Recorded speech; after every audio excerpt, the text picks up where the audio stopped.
Like, what if we were a sanctuary country like nobody's ever had before? What if we said, we're going to build a new Statue of Liberty on the West Coast and it's going to be for everybody? Because we know the best and brightest are scattered all over the world, and we know hybrid vigor works. And so we're going to actually build and fill every single building that we have with people. We're going to have 50% women entrepreneurs in this brand new country, and we're going to do everything for that so that half the sky is not lost, right? Because generally half of humanity is female and half is male. What if we double down on those things and say, let's take those to the extremes? Let's become extremists in a different direction. Welcome to Pacific Time, the podcast where we ask the big what if questions about the future of the West Coast, its challenges, its opportunities, and the potential for independence. I'm your host, Greg Ammerfell. Is there truly such a thing as independence? Or do we do better to explore how to enable the best forms of interdependence? Paying attention to biology, to system science, and to the ways innovation happens in nature offers us some great clues about how we might design a more perfect union in a world that's more connected than ever. The challenge is drawing in the right lessons and creating the right conditions. My guest today is Mickey McManus, someone who has thought about interdependence in many, many ways. Mickey is a visionary thinker in AI, bioengineering, and systems innovation. For my money, he's an absolute hero in American design and someone who I've been lucky to call a longtime friend and mentor. Mickey was the CEO at Maya Design, the Pittsburgh-based company that pioneered the ways design thinking could go far beyond making something look great on a page or on a screen. Now Mickey's based in the San Francisco Bay Area and continues his groundbreaking work. He's a visiting scholar at Tufts University, a strategic advisor at BCG. He's a venture catalyst with Totally On Board, and he has his own playground at T-1 Ventures. Mickey has spent decades looking at the future, not just in theory, but in practice, helping leaders and organizations make sense of and create systems. He's one of those brilliant, creative people who knows a lot about a lot of things and makes connections you've never considered before. His explanations, ideas, and questions draw on many disciplines, from the lessons of biology to the power of hybrid vigor, from the role of AI in shaping policy to the role of government-funded innovation. This fun discussion is packed with insight and imagination. I started the conversation with Mickey by asking him, what if the West Coast was independent? So, what does independence mean? Because I think I could reframe that as what if the West Coast were interdependent? Because the West Coast is made up of lots of things, depending on how far north you go and how far south you go as well.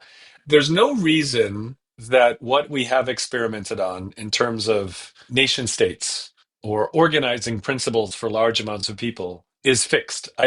It's not like, hey, we invented the only things that could ever be invented. Hey, the US was the last time we had this weird experiment. I think there are all sorts of other ways that this could play out. What I'd love to see is a serious effort to say, what are the best things that we can learn from the past? De Tocqueville wandered through America, in the early days, and he wrote this amazing kind of travelogue going through America, in the let's say it was the 1800s, and you read it, and he actually identified how things could go really wrong. We read it during the Fourth of July one year, and it was actually pretty surprising. So there are a lot of signals, and I also think it's easy to burn things down. It's really hard to build things, and you can't necessarily do that. So I would say, what is the best? What is the best that we can cherish and make sure we don't lose from what we maybe have all experienced as a wonderful country? And how could we bring that to the West Coast? How could the Pacific Coast be a new kind of entity? Of course, independence implies that you've got to have a way to have citizens. You've got to have a way to decide who is and who isn't a citizen. It's interesting. Secretary of State, is someone who helps manage how let's say the Pacific Coast deals with all the other places in the world, right? Because it's not a global a country or something; it's a place. You have to deal with defense to protect your citizens. You have to pick up the garbage every day, and you've got to like help them have a livelihood. it comes out of a lot of, I think, technocrats or engineers who don't quite understand humans. They think, oh, in the future we won't need to work and it'll be perfect. And I think people don't quite understand that actually work is what gives us meaning, and it's what fulfills us. And it's actually a core part of it. We need to do things. We can't help ourselves, actually. We can't just sit. And having goals and having a goal directedness as a new entity, an independent entity, what would those goals be for the Pacific Coast? I think that would be an interesting question. And how might we simulate those? Because we've come a long way. We understand system science now more than ever, complex systems. We understand a lot more things. How might we have a way to do what ifs so we don't have to have a civil war because, version 1.0 of America didn't make a lot of sense, or because of slavery or something. And, I think of America was an interesting beta product. We had some good things. We screwed up some things. Even after the Civil War, it didn't really last. Then we had to have, the civil rights movement. It was successive approximation, right, to form a more perfect union, but it wasn't saying it was a perfect union. And I wonder how we might learn from that, but also learn from some amazing stuff that's happening in the Nordic countries, or learn from India, or learn from China, or learn from Europe, learn from the different spaces, or South America, and say, what are some of the things that humans have just invented that are glorious, that helped organize people and help provide some platform for them to learn how to grow and thrive? Because I think that's what a place does. Because a place exists in space and time, and it's a concentrator of people and ideas and all sorts of things. So how might we come up with some of the best, and also come up with a way that we can simulate that without simulating on our only real place? Like, could we do what ifing in a more structured, way that would be like a little bit of Sim Pacific Coast? Sim Pacific Coast. I like that idea. So there are two threads I want to pick up on. One is this sort of reframe as interdependence, and I think you're talking there about kind of regional interdependence, but maybe also about the West Coast dependence on the rest of the U.S. From your perspective, what does the West Coast have to be thankful for being part of the United States? People across the country actually came to help with the wildfires in LA, and have come out for other real tough disasters. And I also think invention. I mean, we wouldn't be able to do what we do unless I think the Silicon Valley and the West Coast benefited immensely from the first investors in the most crazy ideas. And those first investors were American taxpayers. If you hold up a phone, almost all of this, all the coolest, weirdest technology, the first riskiest investor was probably a taxpayer who funded DARPA, that got us the GPS, that got us the processors, that got us the sensors. Those all came from investments by taxpayers that were taking the riskiest bets, but they were collectively betting on something that no one corporation would ever, and certainly no VC would ever have taken the risk on. The VCs are the last investors, who take the easy bet at the end. They take the kind of obvious thing. They're not the risk takers. And I do think the West Coast has benefited greatly from inventiveness. Thomas Jefferson was the first head of the patent office. And, he said, if you light a fire or a match and it's glowing, and then I take my match and I light your match, I still have a fire and you still have a fire. And that's how ideas are. And in fact, the patent office was one of the first open source efforts, because it was like, if you could document it in a way that a person from that area could replicate what you did, and you published it as this thing called a patent, and we would give you a little protection for 17 years, and only a negative protection. We didn't give you the rights to make it. We just gave you the rights to say, hey, I invented it first. You should pay me licensing.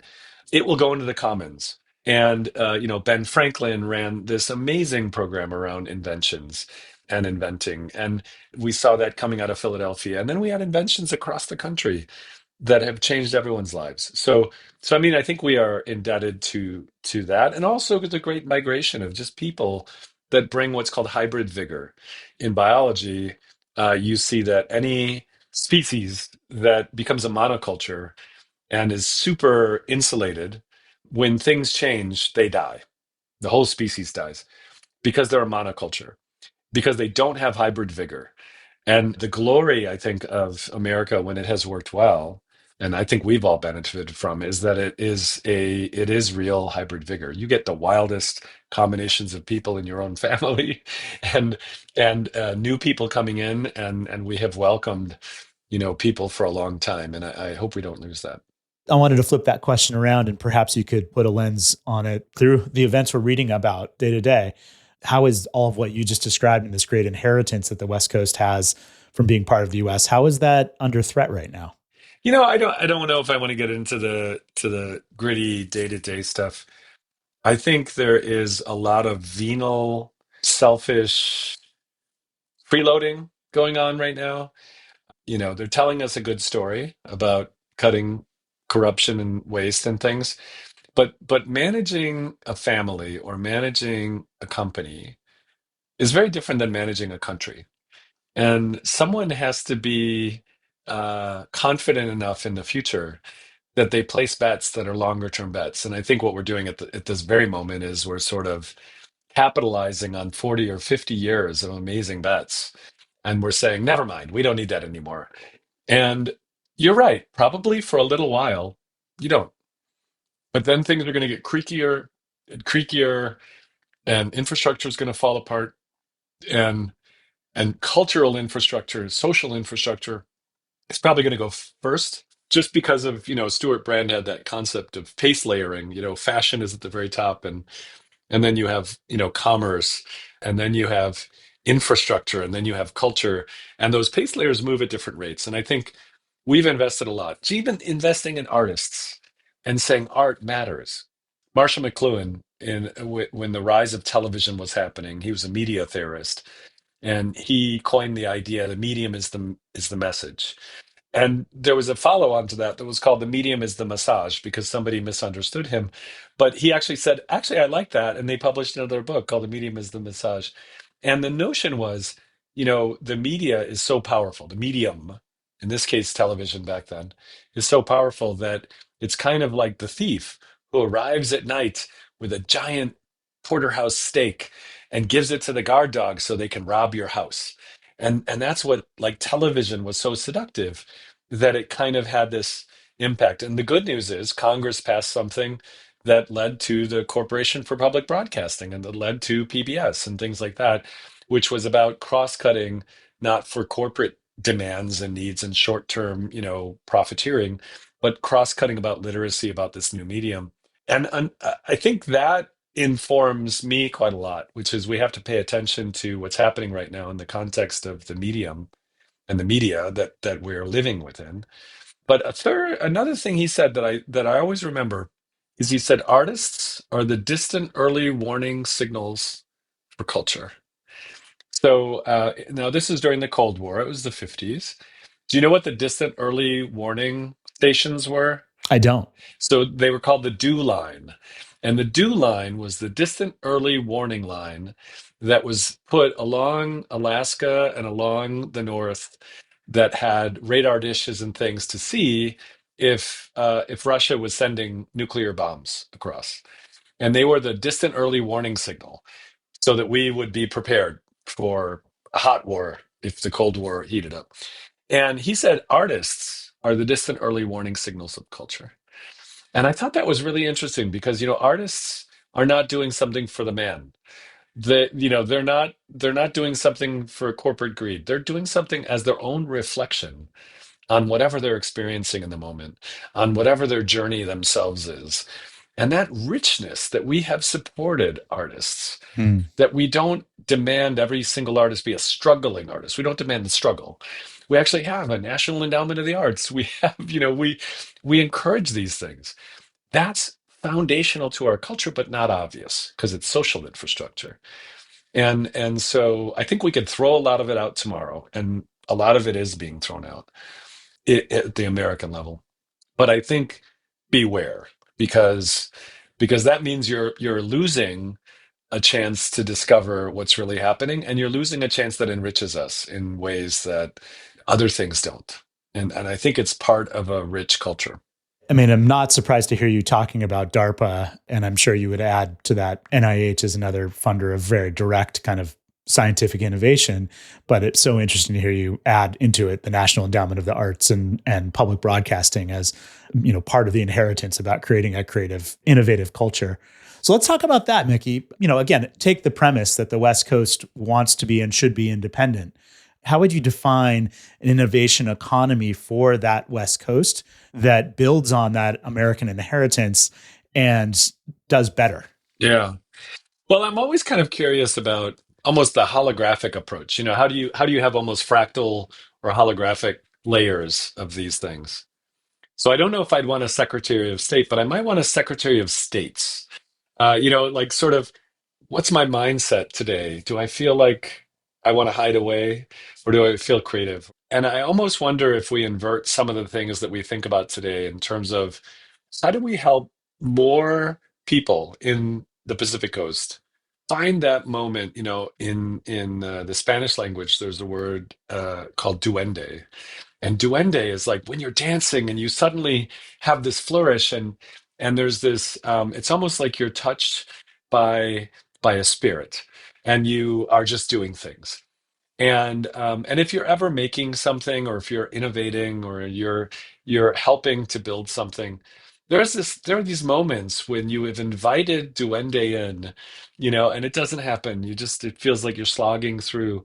And then suddenly they show up. It's the imp of the perverse, and you're like, everything's happening, and people talk about the flow state and things. And thousands of years ago, some of the early, Greeks spoke about eudaimonia, or I think, and it was this kind of essence of a state of mind.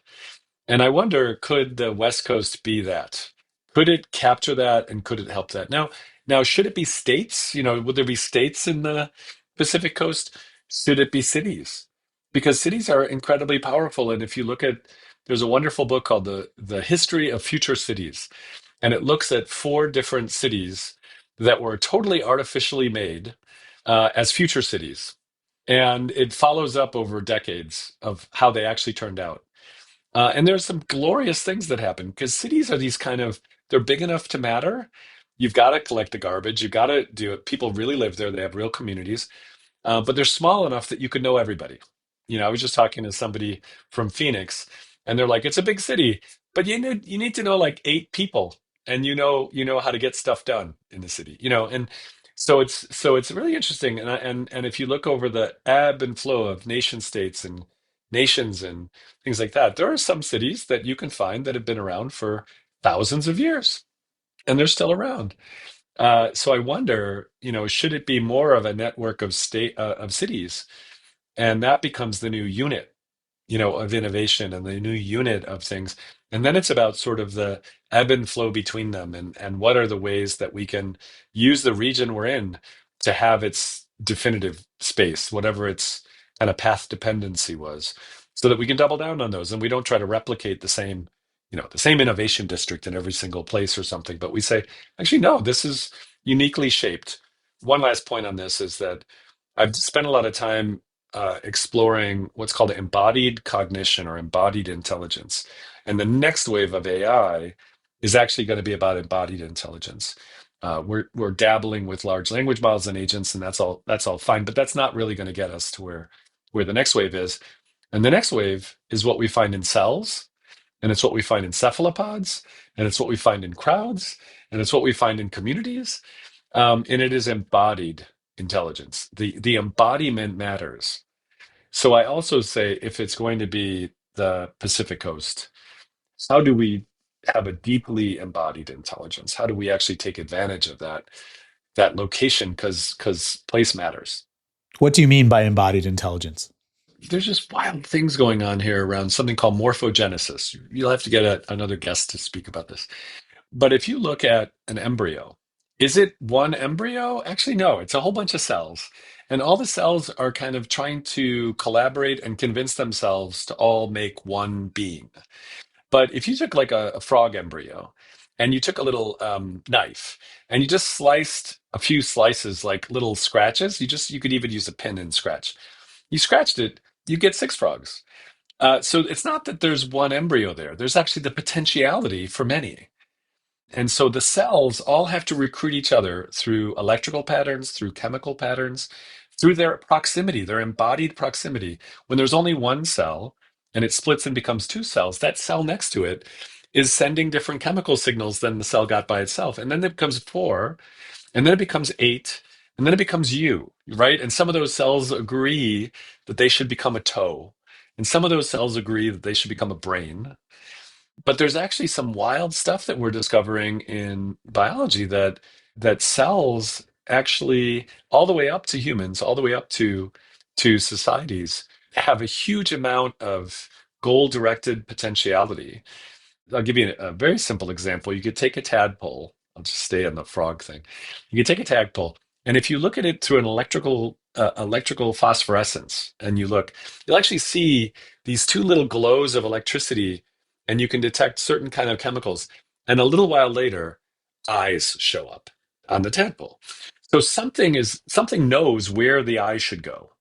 So there's an embodied intelligence before there's a brain, and it's doing this stuff. Now, here's the weird thing.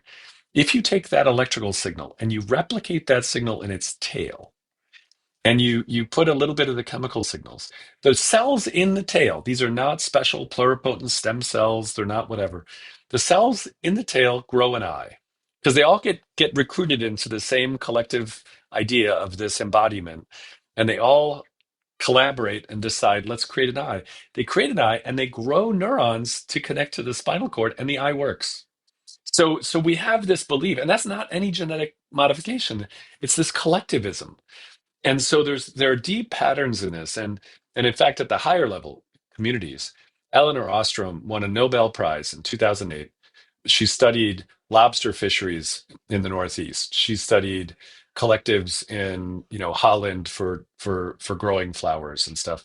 And she found resilient patterns of pro-social behaviors, 8 design principles that occurred again and again and again, that reduced freeloading, that actually reduced, trolling and all the things that happen in communities, and actually amplified prosociality over like centuries in some cases. And she won a Nobel for this. But these patterns, why wouldn't we build them into our new nation, our new thing, whatever we're going to call it, our new potentiality? It strikes me that you're talking with your discussion of embodied intelligence, you're talking both about a concept that could be harnessed by the next waves of AI, but you are also talking about unearthing that capacity in the formation of societies and kind of letting embodied intelligence take us toward our potential. Is that a fair summary? Yeah, I think so. And also learning some of the patterns, because we are humbled before nature, but learning some of the patterns that actually humans have figured out to create cities, to create societies that are self-sustaining and growing, so that we don't just take the obvious ones, but we look at the social infrastructure that we could put in place. A real simple way to think about embodied intelligence is today's AI systems. Like if you were to get into one of the autonomous vehicles in here that go in the city, if you printed out a sticker that looks like kind of a psychedelic toaster, and you just printed it out and you stuck it on a stop sign, the autonomous vehicle will drive right past it because the autonomous vehicle doesn't have multiple modes of sensing enough and a model of what the world looks like inside of its head that's been built by embodiment. It just has this statistical calculation. It goes, wow, there's probably a big psychedelic toaster on the side of the road, and it drives right past the stop sign. And that's called a adversarial attack. And there are lots of adversarial attacks that are fairly trivial to do. It's kind of like an optical illusion that you or I might have, where in most situations your brain can figure out what's looking at. But if you sometimes you see that thing and it looks like it's a cube, but then when you move your head a little bit, it's actually got these weird pieces of metal, floating. And that's because our brains have these shortcuts. But all the AI today, they don't have a model that is getting better over time. You do. We call it wisdom if you live long enough. And you're constantly embodying your learning. You're building a model of the universe in your head. And then you're moving, your embodiment, you're moving to actually change and update that model. So you see an optical illusion, and then you go like this. You don't just sit there, you go like this. You move your head. You're embodied, And suddenly you see it's an optical illusion, or you listen to it, or you tap it, so you use a different sense and you're updating your model. Now the notion is, how did biology in a universe that is entropic, that is constantly moving towards disorder, how did life pop out? And there's a theory from physics called the Friston free energy principle that says somehow life was able to find a place where free energy existed in that rise, and that comes through embodiment, and that leads to this notion of active inference. You've got a little baby model, whether you're a cell or whether you're a person or whether you're a society, of how the world works, and then you get surprised by something. It's called surprisal. You have this surprisal emotion. I'm surprised because something happened, and then you go out and you try something like move your hand, and suddenly you see the action, and then you update your model, and that's called active inference. And that's, as I said, that's gonna radically change the way we do intelligence in distributed and AI systems. But it's also something that I think you could apply to society, especially if we were building it now, because we've learned all this stuff over the 20th century. Yeah, go with me for a sec. I mean, it strikes me. Thanks for the reference to Ostrom's work. I mean, it strikes me that American society has become less resilient, less pro-social, but it's also a reflection of a series of hacks on top of the existing operating instructions, which were laid out in the Constitution and the amendments. Right? Who could have predicted so long ago? Yeah. Yeah, 250 years ago is that's a long run. So that's the question. Like, is the idea of the West Coast such a crazy idea? It becoming independent, because we may need to sort of start fresh in order to build a new set of instructions that take advantage of all that we understand now about how to build a better working, better functioning society. Yeah, I would hope we would pull in lots of threads on this and try to understand that. I would say the opposite of saying, let's make the West Coast its own new entity, independent. The opposite of that is what some sort of naive tech billionaires do. Here in California, a bunch of them got together and they bought up a bunch of land out in the middle of the farm area. And their dream, and we see this in the Middle East as well, building the line and building these things that are kind of like the opposite of a thriving place to live. But they're, some very wealthy sheik in this case who thinks it. But we see this in Silicon Valley as well. They bought up a bunch of land and they're like, we're gonna build a utopia. It'll be like autonomous this, and it'll be, special transporters with whatever and stuff. And what they always do is they go, yeah, and we'll do this on an island. We'll build an island, or we're gonna build a thing, and and we won't have to deal with pesky humans. We won't have to deal with like the people who actually pick up our garbage or the people who actually deal with this stuff. Yeah, we'll just start from scratch, because they're bugs in the system. And I actually think, no, if you were doing the West Coast as an entity, you have to deal with the people that are there. They're actually not bugs. They're features. They're like humans. Humans are glorious. How do we organize them? How do we help them thrive? And prepare for uncertainty, because that's kind of ultimately what we have to do. So let's, in our waning minutes here, Mickey, let's play what if. So I start with the question, what if the West Coast was independent? But what's another what if question you might ask down the line of where you were just going? Yeah. Well, I think historically, the reason you had nation states was because you probably had some kind of natural resource that you could exploit and some kind of way to defend it. And those would balkanize into some kind of a form. Another what if might be, what if our ideas about even how we defend ourselves were totally different? What if having a military in the form that it's in now is just something we look back on and go, oh, isn't that cute? That's like they had bows and arrows. Isn't that adorable? What if security were a wildly different idea? And I don't know the answer to that. I just think we're at this moment where there is an awful lot that could happen, that it might be possible. I mean, with the rise of everything. I'll go further. Let's keep going. What if we recreated DARPA and the NIH on the West Coast? Well, and I think ARIA has tried to do that in the UK post Brexit, and we'll see how that works. I think in some ways, what if we did the exact opposite? Like, what if we were a sanctuary country like nobody's ever had before? What if we said, we're going to build a new Statue of Liberty on the West Coast and it's going to be for everybody? Because we know the best and brightest are scattered all over the world, and we know hybrid vigor works. And so we're going to actually build and fill every single building that we have with people. We're going to have 50% women entrepreneurs in this brand new country, and we're going to do everything for that so that half the sky is not lost, right? Because generally half of humanity is female and half is male. What if we double down on those things and say, let's take those to the extremes. Let's become extremists in a different direction, which is the belief that people are amazing. Hmm. I'm going to build on something else you said earlier. What if, given all the amazing AI technology and data that we have access to now, we could build a model for a West Coast society and simulate any kind of policy change before we made it, and see what its effects would be, and optimize any move we made? Well, it is interesting. There was the head AI guy at Unity, which is a video game, platform company. They were working with BMW to simulate 1,000,000 years by spawning multiple Unity instances with humans and with cars and with weather, so that they could basically train up autonomous vehicles in parallel across multiple things. I think we need to do that because we need to think about also, what if laws weren't fixed, but they were actually algorithmic and they were dynamic? I don't know.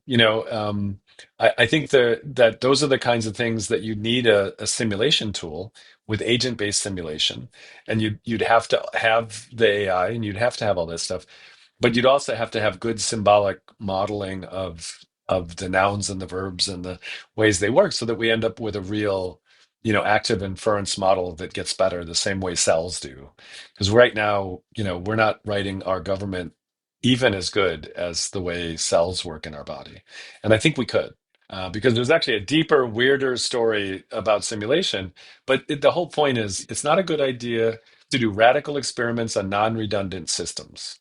Right. Right? So, like, less than 50 people between the UK, between London and New York, did radical experiments in 2008 on a non-redundant system called the Worldwide Economic System. And we ended up in a recession that was horrible, and the collapse of major banks and things like that, because they were just coming up with crazy creative things, and they were testing them on the entire worldwide economic system.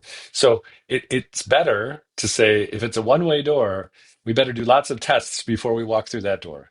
I love that. I mean, I think what you're saying is, what if we were designing a government that was as intelligent and adaptive as biology, Yeah. and worked on the timescales of biology, where we take the time to test out what we're going to do? Yeah. That was an exhilarating dive into the future with Mickey McManus, one that challenged the way we think about innovation, governance, and what it means to build a society that truly thrives. If there's one thing to take away from this conversation, it's that the West Coast, and any place looking to redefine itself, has an opportunity to learn from nature, from history, and from emerging technologies to create something truly new. Mickey reminded us that the best societies don't just happen. They're designed with intention, built on adaptation, and refined through iteration. Whether it's rethinking how we simulate policy changes before we make them, doubling down on the creative energy of hybrid communities, or reimagining security and governance for a more interconnected world, the possibilities are vast. And ultimately, maybe the real question isn't just, what if the West Coast were independent, but rather, what if we designed our future with as much intelligence and adaptability as life itself? Thank you for joining me on this episode of Pacific Time. If you enjoyed this discussion, make sure to subscribe, leave a review, and share it with someone who loves to think big. Until next time, keep asking, what if, and keep building toward the future we want to see.